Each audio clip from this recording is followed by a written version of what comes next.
it doesn't appear to be something the US president is considering, especially since he posted online that the US wants compensation.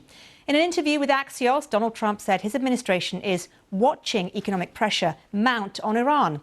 He said, "We are low-keying it. We are only semi-negotiating with them. We're just watching Iran with its huge inflation and the fact they have no money. It will work out. It always works out. It's like a chess game." Well, those comments didn't go unnoticed by the Iranian regime. The foreign ministry spokesman said, "Lights out or lights on, Iranians showed they are professional chess players."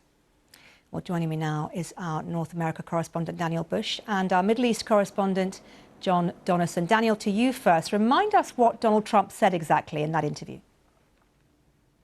Well, he seemed to suggest that he may ratchet back military pressure on Iran, that they are semi-negotiating in the president's words. This comes after multiple times in recent weeks where President Trump has threatened to do the exact opposite, to ratchet up military pressure, to increase the war. At one point recently saying that he had held off on an attack that would have been the biggest since World War II in the history of the world. So this was an effort by the president apparently to at least sort of lower that temperature a little bit and suggest that, hey, the U.S. can wait Iran out. Of course, that is a gamble here in the United States where there's a midterm election coming up just around the corner in a couple of months, and there's mounting pressure on President Trump to move quickly to end this war, to reopen the Strait of Hormuz, to lower the price of oil, and more. And so the president's suggesting over the weekend that he may not be in a hurry. Well, he may not be, but his party certainly is here in the United States. So the prospect of a peace deal then, Daniel, in terms of the U.S. president?